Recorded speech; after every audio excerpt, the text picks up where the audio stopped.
Good And morning, we Norman. are now live. Good morning, Mr. Baxter. And before we start, I want to share this part of the screen because I want people to see this.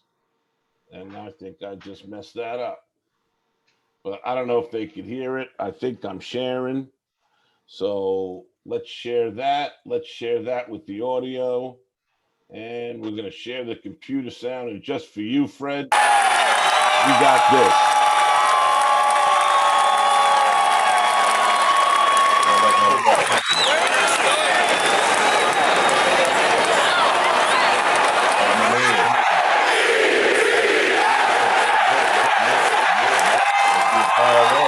That's right. Let's get fired up, dude. Oh, fireman Ed, man. Fireman Ed.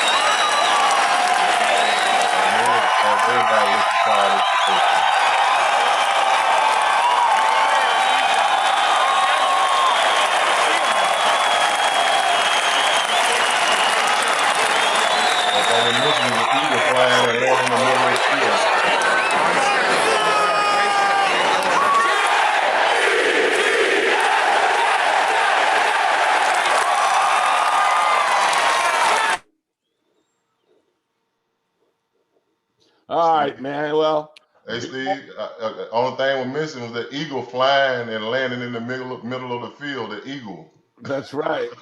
That's right.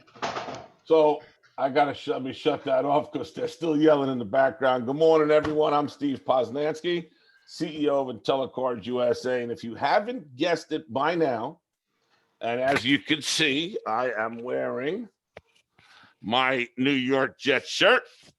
And we have live from New Jersey, Southern Jersey, right, is Mr. Fred Baxter, Super Bowl champ in 2003, ex-New York Jet, 8 years with the Jets, actually, a little more than a year and a half with the Bears, a year and a half with the Patriots, and a Super Bowl champion in 2013. Fred, welcome, man, and thank you for joining us today. Good morning, audience. Very, thankful to get up this morning, sun shining, and be here with you, Steve. And I had a very Merry Christmas, thank God, and looking forward for a prosperous New Year. And I'm wishing all that to you and your family and the listening audience that's out there too. Just wishing everyone wish everyone had a Merry Christmas and a Happy New Year. And Fred, thank you for wearing that hat and giving us the old Christmas spirit. Got to stay in the And Christmas spirit. we're going to talk about a couple of things. First, Fred, you and I talked before we came on. Let's give the Jet fans some hope. Okay, you played with the Jets for 8 years, and unfortunately, you were part of a couple of bad teams. You had a 3-13 year, you had a 1-15 year, but to give the Jet fans hope, the year after y'all were 1-13, you went 9-7. And 2 years after that, you went 12-4 to the AFC Championship in Denver. And I was at that game, by the way. So, there are a lot of people out there, Fred, that, wanted the Jets to go 0-16. I have to admit, I may have been one of them because I wanted to get Trevor Lawrence. But, getting the second pick in the draft really isn't bad considering the Jets have 5 picks this year in the first 65, and they have $100 million in cap space, Fred. Well, that gives the Jet fan, the organization hope.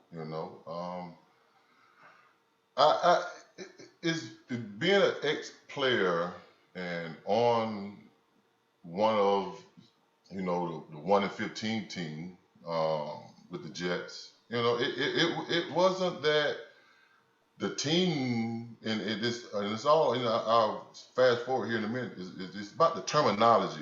You know what I'm saying? When we're talking about a bad team, it wasn't a bad team because all the players in the NFL is good. Right. It's just being able to understand situational football and being able to come together, galvanize as one, as a team, and go out there and give everything that you have. And sometimes it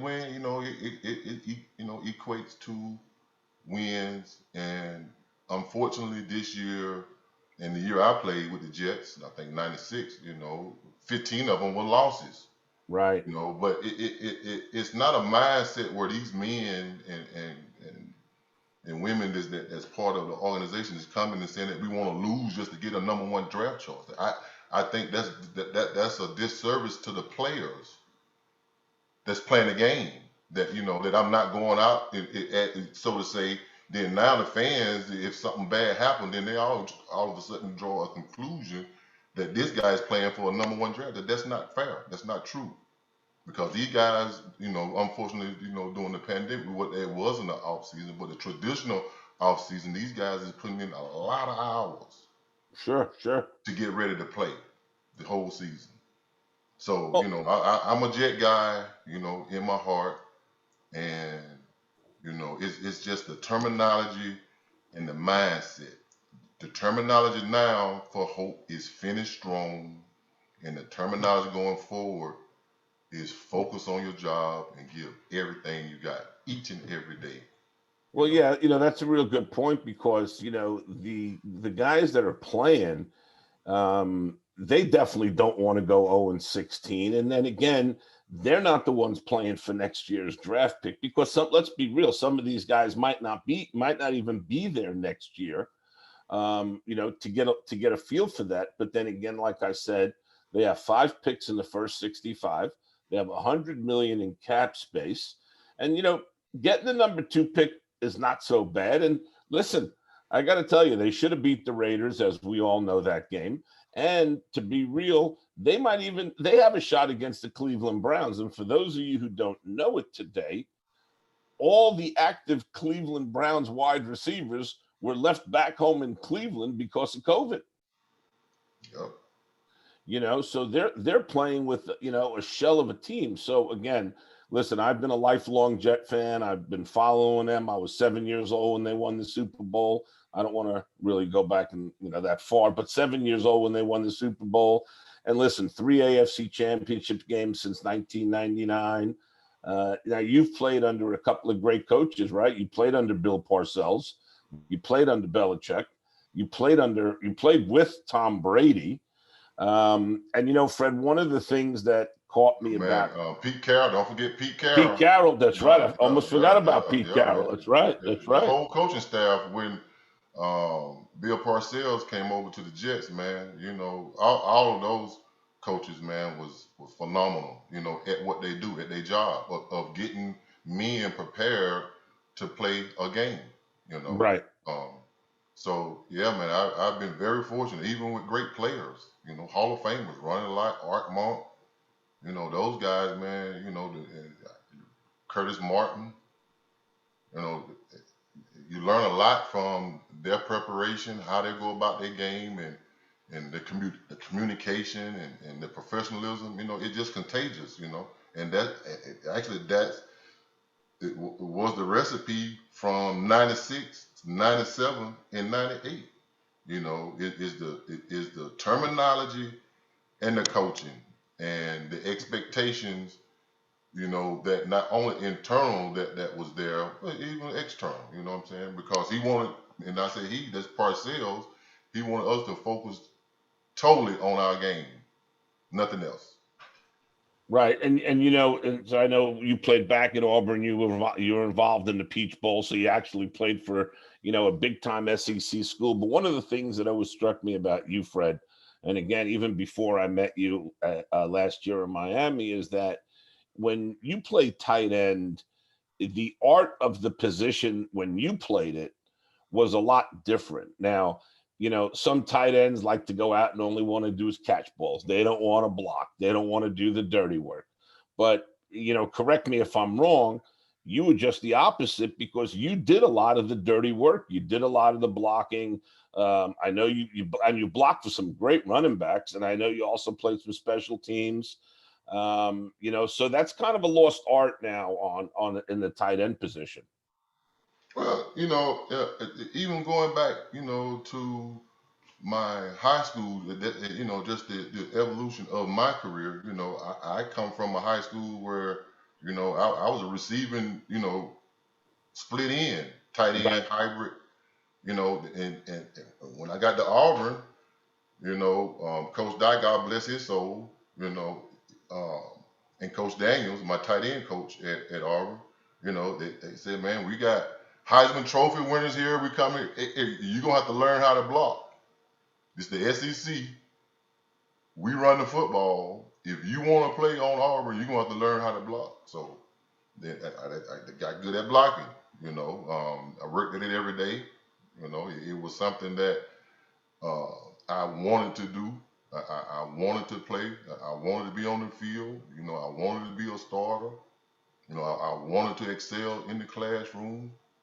You know, but then using all of that, experience, then now I put that into my action on the field. I just want to find a role, and I learned this with Parcells. Find a role on the team and get good at it, because I'm not going to throw you the ball because you are not my star player on the team. You're a Right. role player. So find a role and get good at it. So I got good at blocking because nobody wanted to block. I can catch. When they get in the red zone, I'm a surprise, which I didn't care, because there wasn't nobody sticking me, because every time I come to the game, they know it was a run. And anytime I go out for a pass, it's like I'm an offensive lineman. They surprised. You know what I'm saying? I catch the ball. But that wasn't my job when I came on the field. It was the Right. block. You And know? and and again, you just mentioned we almost forgot there. You also played for another great coach in college, and in Pat Dye as well. Yeah, Uh, man. so you've been blessed, and now that now I'm glad hopefully we gave some of these Jet fans out there listening. And if you're listening again, we have 2003 Super Bowl champion Fred Baxter, ex-Jet. So if you're listening, Tina Ramsey says hello. By the way, she's on there. So hello everybody, and Hey, if you're out hey, there, hey, Steve. share, Hopefully one day I'll be coaching for the Jets. Hopefully one day. hey man, hey, share this with everybody. By the way, the day you're coaching for the Jets, I actually just want to come and hang out on the field before the game. That's all. I just want to come hang out. But Fred, now that we've talked about your professional and some of your college life, let's talk about what you're doing off the field. I know that you're the membership director of the NFL Alumni Philadelphia Chapter. I know you do a lot of work in caring for kids and some of the other foundations, and also caring for your own. So if people want to go check it out, it's NFL Alumni Philadelphia.org. That's NFL Alumni Philadelphia.org. They're doing some great things. Fred, talk about some of the things that you do at the Philadelphia chapter for the alumni. I know you have a lot going on, but I know you also have a lot of, again, off the field activities, obviously now at our age, about with giving back and how you help your community out there. Well, I'm very again, Steve, thankful for this opportunity to sit down and chat with you, man. I haven't seen you in a while.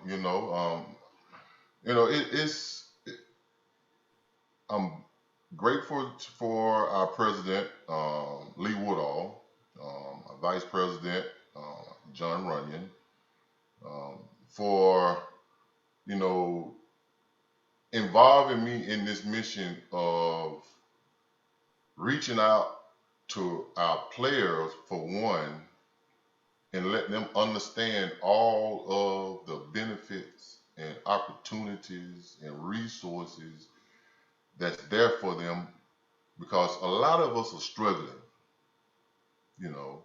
And as the director, and being out in the community, which is one of our pillars and missions in life, you know, I hear it, and now I have a position where now I can relate in good information and try to give them help, all of the help that's necessary for them to be successful in life. That's the players. And now caring for kids, that's just, that's our calling, as parents, as individuals, we have to encourage our youth in our generation, of giving them good information, and through sports is a great opportunity for me when I was growing up. to express myself in a positive way. And that's what we do as a chapter, a national chapter, local chapter, Philadelphia chapter, is we get in the community, schools, and give kids good mentoring, good sound information of career pathways, of how they can better themselves and help themselves, their families, and my biggest ticker is scholarship. How you can use your God-given abilities, apply them effectively. Good chance you can get a scholarship to go to school. And one of the biggest fundraisers that we do as a chapter, national and local, is golf. Golf is a sport, one of the oldest sports, participating sports, and it gives kids that opportunity for scholarship. It gives that kid that opportunity for leadership, accountability, responsibility, you know, um, perseverance. All of those principles, that's in golf, as an individual, I use in my mentoring efforts to give kids opportunity. And as a director of membership, in our golf outings, we have several golf outings and different organizations with these golf outings that we partner with just to, be in the community and add value to the community. We have three this year. One is May 17th, caring for it's the alumni golf outing, and we have one July 19th. With a great organization, the Maternal Care Coalition, mothers dealing, with prenatal, just giving them good information, healthy, sound information, or helping them, to cope and be successful with having a healthy pregnancy. And in September, we're doing a big conglomerate of golf, of nonprofit that we're coming together, and the nonprofit has to get a sponsor, and whoever wins, we give, allotted amounts, first, second, third place, to those different organizations. So we have a lot of, in a lot of school backpack, Mm-hmm. essentials, the whole PPEs, just being, a leader in the community of promoting good, hygienes, wearing the mask, we just try to love one another, save lives, just try to be a inspiration, to this change. And you mentioned earlier with our logo, not our logo, but our motto, our mission, you know, we have went and tweaked a little bit, and our mantra is that we are building game changers in 2021. We are building game changers, here at the Philadelphia chapter. And also, we are caring for kids, caring for our own, and we added caring for the community also, because we see there's a need that, we got hunger, we have a lot of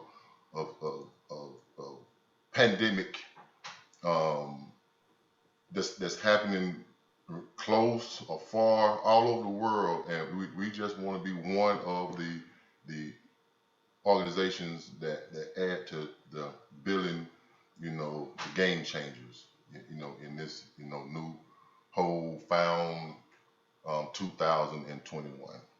Yeah, and I saw not so long ago. I think you all did a food drive on Thanksgiving, if I'm not mistaken.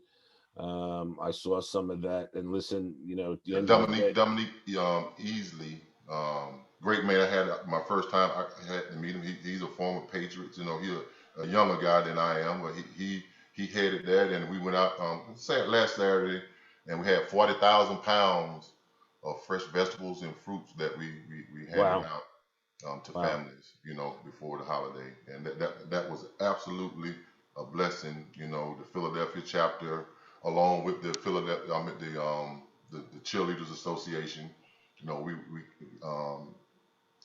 join efforts and just try to bring awareness, bring cheer, bring peace, bring happiness to families during a very nice event that Dominique easily, headed there in Shamong, New Jersey.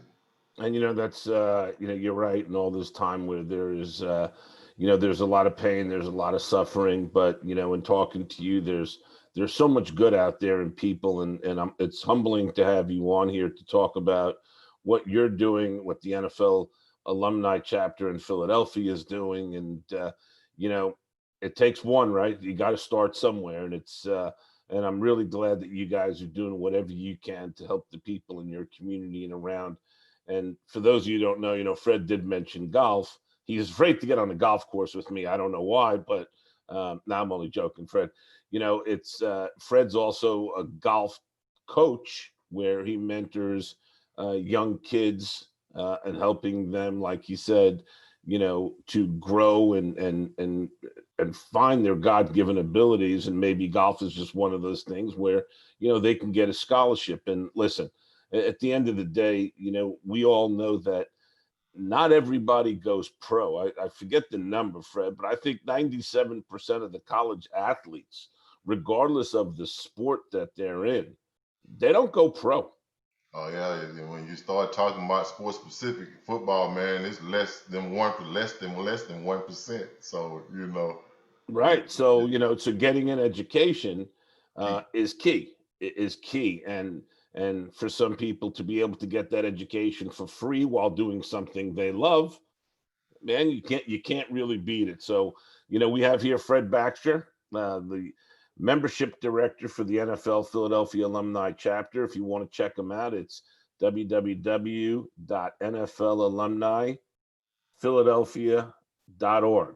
Right, Fred? Did I get that right? Yes, sir. AlumniPhiladelphia.org. Right. NFL AlumniPhiladelphia.org. And now one more thing before we go, and I know it's Sunday, it's football day, and again, man, I'm telling you, I see the Jets winning again, but that's just me today. But You got to anything. finish strong, man. You got to finish strong. Well, that's right. Listen, we all know there are going to be changes coming, and we won't get into the changes, but we all know there are going to be changes coming. But remember, everyone, 5 draft picks in the first 65, $100 million in cap space. Next year will be better. I say, listen, I've been saying that a lot lately, but next year will be better. We talked about that last year at the Super Bowl, Fred, and we said it's going to get better. It's just a matter of time. I like the team. I like the team right now, man. As a coaching staff and as a team organization, we have to take the game a little bit serious because we're making the same mistakes. Somebody is not watching film and doing a self-analysis of what I am doing on the field to stop it where I can change for better. I Right. mean, it's the whole organization. It's the mindset, the terminology we use, and the work ethic and the approach we take to our job and doing it well.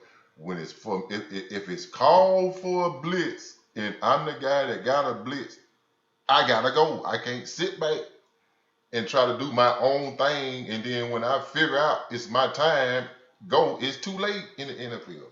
If you thought about it, it's like a hiccup. It's too late. Right.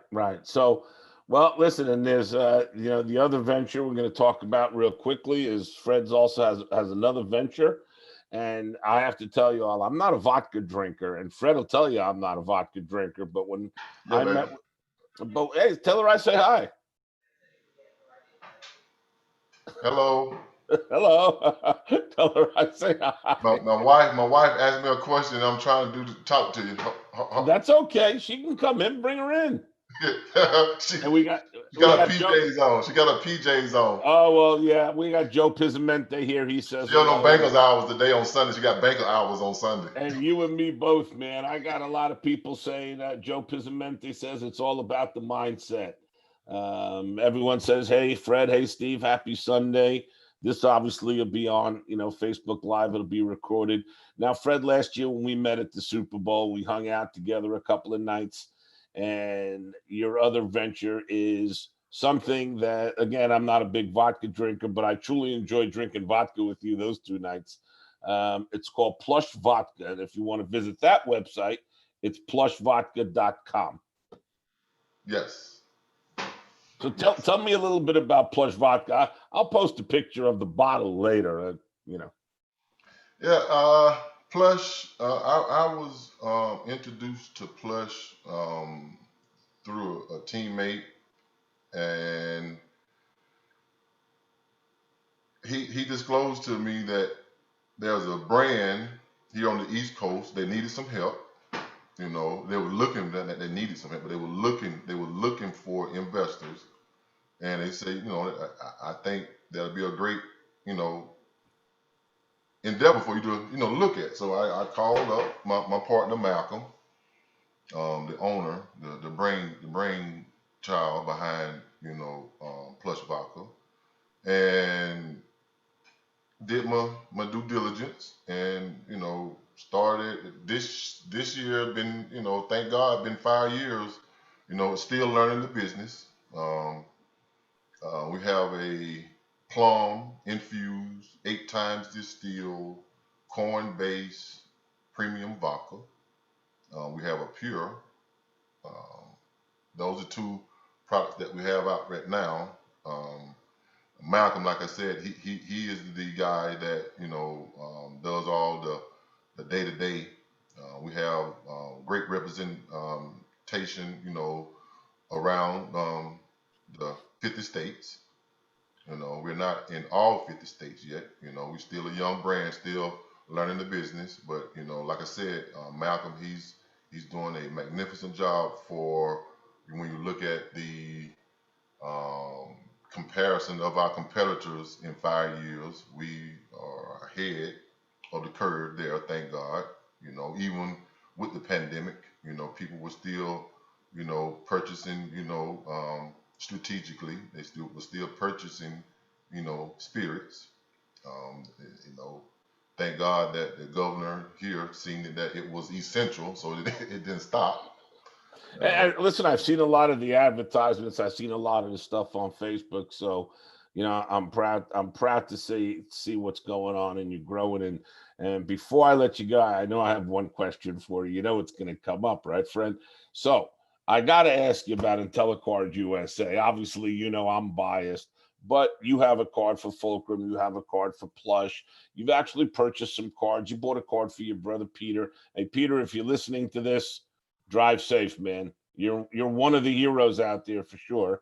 And I know you've had, a couple other people that you've taken care of. What is your view?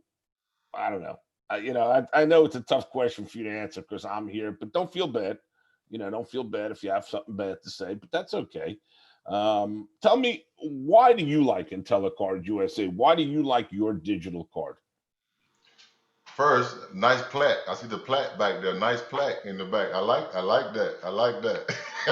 You like that, right? Very nice. Very nice. Very nice. I forgot to turn on my bright light so you could have actually seen it. I see Hey, it. I see it. you like the white ball? You like the white Yeah. ball they sent me? Yeah. That's hot. You got some autographs on it?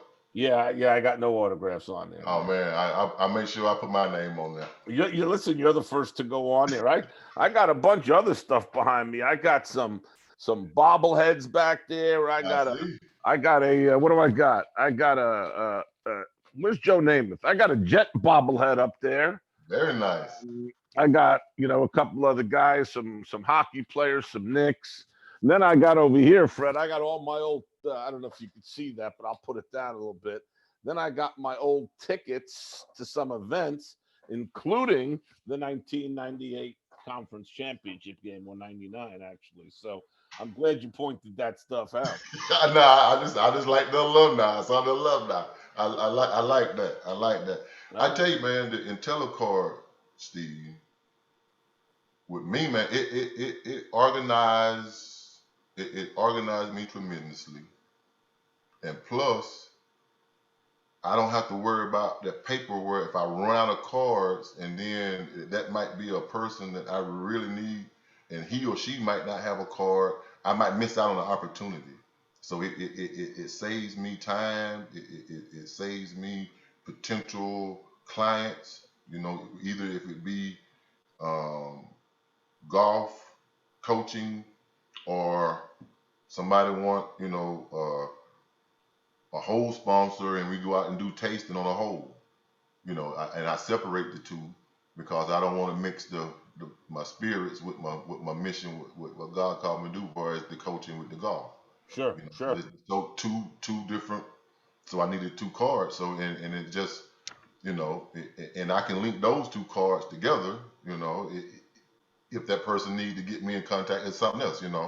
So it keeps me it keeps me organized. It keeps me when you're talking about ready, prepared. You know, I even like the true um, concept where if I'm doing a presentation, you got 1,000 people there in the audience. I'm not gonna bring 1,000 cards. I'm not gonna travel with 1,000 cards. This is and it's when we talk, as we brainstorm, it's COVID friendly. I don't have to transform. I don't have to. All I got to do is just send. Right. I get my information, my card. All I have to do is just send, or you just scan the QR code, and then you touch your device and you save it. It Especially and saves a lot of. especially now in COVID. I don't know about you, but I certainly don't want to touch anybody's paper card. That's and you save so much money, man. When you look at over a year's time, you look at your stationery when you're talking about buying your cards, and then you look at the price of the IntelliCard, and then you add it over a year's time, I mean, and plus it's tax deductible. It's a business. It's a business expense. So it has a lot of benefits, And we're gonna and we're gonna and we're and we're gonna do a lot of great things with the Alumni Philadelphia chapter coming up. I know Lee and I are scheduled to talk. I think it's this week maybe, but he texted me the other day. So we got some stuff that we need to talk about. But we're gonna be doing some great things, and I couldn't be more honored than to be part of an organization like yourself, especially the Philadelphia chapter. And it's I don't know. It's a fun experience. Hey, listen, Fred, people always ask me about the card, and I said, look, I've met so many people through the card. I mean, if it wasn't for the card, you and I wouldn't be having this conversation, Yep. Yep. because the odds are pretty high that we would never have bumped into each other unless it was because of the card, and listen, that's how we met. Really. And I tell people, they laugh at me, and oh no, you knew Fred a long time. No, that's how Fred and I met. Yeah, I mean, is at the Super Bowl, and even with that, it's just as an organization, you came to the Super Bowl as a sponsor, and I, as a team, the alumni team, I just wanted to make sure, the best of my ability, that you was good, regardless of what else went on. You know what I'm saying? It wasn't, that's just me. I think the attention needed to be on everybody, not just one particular person or group. You know what I'm saying? Right, right. But that's just a whole nother conversation. But That's right. that's again, it goes back to, as caring for our own, caring for kids. You come a part of us, as you see, when you become on the team. And here we go. Got to make sure you okay. Well, I appreciate it. Hey, Fred, listen, I know it's Sunday. We got some football coming up. I want to thank you. Thank you for your time. Thank you for your friendship. Merry Christmas, my brother. Same to you and your family, Doc. And we'll be in touch. And again, this is Fred Baxter, www.nflalumniphiladelphia.org. Go check it out. Donate if you want. You can purchase some things on the website. Become a member if you like. I mean, there's so many benefits.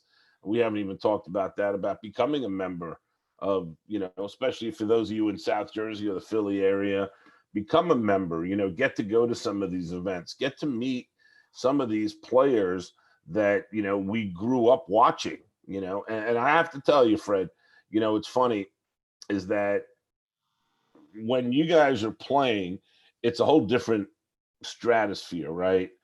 But now when even after, people don't realize that you're all really nice guys, nice Yeah, people. I mean, they're good guys. I mean, they're fun to hang out with. I can tell you that much. And you'll see you have a lot in common. But get out to these golf outings, okay? It's if you like playing golf, I think you said there was one in May. There's another one in July. one in Um, September. there's another one in September. Now, anybody could sign up for these, right? They just pay and sign Yep. up. And All of the literature is on the website, the www.NFLAlumniPhiladelphia.org. It's all there, and other events that we have that you want to be involved with, we welcome, the membership for as being a part of the alumni mission, and also in the community, we've been a part of other organizations' mission. That's what we aim to do. Like I said, our mantra in 2021 is building game changers. all right, and I just remember, you go golf, you hang out. Some of that money, you're going to play golf. A lot of that money is going to caring for kids, caring for their own, and also 2021 reset. Be a game changer, Mr. Baxter. Yes, Thank sir. you, thank you so much. All right, peace, love, Bless happy you, New buddy. Year, man. I'll speak to you during the week. Same to you and your family, Doc. All right, man. Take care of yourself. Yep. Bye bye.